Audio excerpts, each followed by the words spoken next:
मैं बचपन में भीख मांगने से मेरे जीवन की शुरुआत हुई।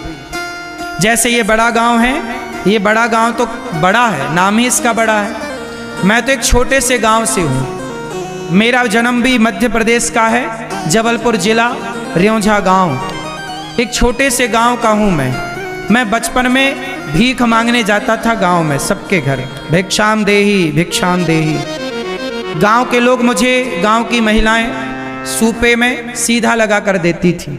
आटा जरा सा, दाल जरा सी, चावल, थोड़ा आलू भी देती थी माताएं, थोड़ा नमक के ढेले भी हमें भीख में मिलते थे, और कोई हमें जरा कटोरी में घी भी दिया करता था। तो मैं बचपन में गांव में भीख मांगने जाता था।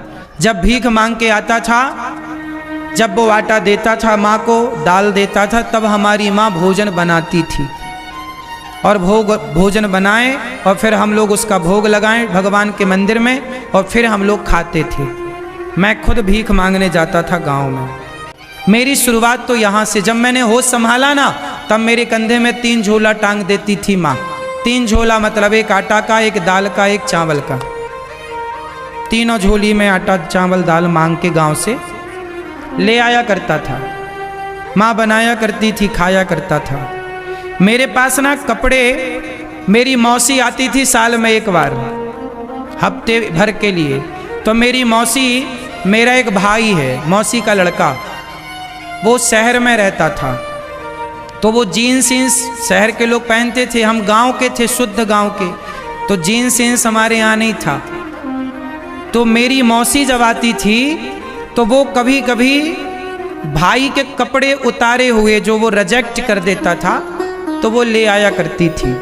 मैं उन कपड़ों को देखकर बहुत प्रसन्न होया करता था, और एक जोड़ी कपड़ा लाती थी तो 1 साल तक मौसी का इंतजार करता था कि मौसी आएगी तो कपड़े लाएगी। और वो भी कपड़े जब लाती थी तो मैं उनको बड़े शौक से, जब मैं कहीं जाता था तो उन कपड़ों को पहन के जाता था। हमारे पिताजी साल में 1 बार कपड़े दिलाते थे। मैं पैंट पहनता था बचपन में, तो दोनों पीछे छेद हो जाते थे, इतने बड़े बड़े घिस जाते थे, मतलब चड्डी दिखने लग जाती थी पैंट से, शरीर ढकता ही नहीं था। ये गरीबी है। ऐसे कपड़े मैंने बचपन में पहने। जीन्स पहनने को मैं तरसता था, महंगा आता था, पिताजी दिला नहीं पाते थे, गरीबी जरूरत से ज्यादा थी। ऐसे हाल में मैंने अपना बचपन गुजारा है। एक रुपए की कीमत क्या है। जब मैं भीख मांगने जाता और जरा चावल के 4 दाने गिर जाते थे ना, मैं उन्हें समेटा करता था।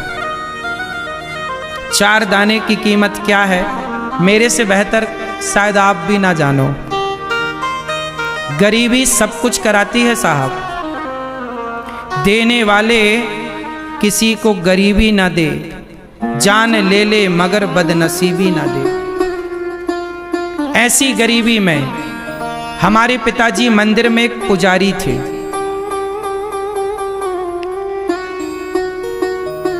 ठाकुरों का, वहां पे जमींदारों का, बड़े बड़े लोगों का मंदिर था। मंदिर बनाया तो उन्होंने पुजारी के रूप में हम लोगों को रखा। उन लोगों ने फिर हम लोगों से कहा पिताजी से कि ये मंदिर खाली करो। सावन का महीना था। पिताजी ने कहा कि अभी हमारा घर नहीं है, आप हमें बरसात तो रहने दो। उन लोगों ने सावन के महीने में घर का सारा सामान फेंक दिया। मुझे याद है, हम लोग सारा सामान उठाकर, उस समय गांव में हम लोग मंदिर के पुजारी थे, एक मंदिर की पूजा करते थे, राम जानकी मंदिर था। उस मंदिर के मालिक ने, क्योंकि गांव में अक्सर जो मंदिर होते थे ना, वो माल गुजारों के होते थे, जमींदारों के होते थे, तो वो हम लोगों को, मतलब पुजारियों को रखते। अब उनका कहना है कि मंदिर खाली करो। भाई मंदिर उनका था तो वो कभी भी खाली करा सकते थे, ये उनका अधिकार था। सही था कि उन्होंने मंदिर खाली कराया, लेकिन उस समय खाली कराया जब सावन था, पानी बरस रहा था। पिताजी ने कहा बारिश के बाद खाली कर देंगे, नहीं माने, सामान डेरा फेंक दिया।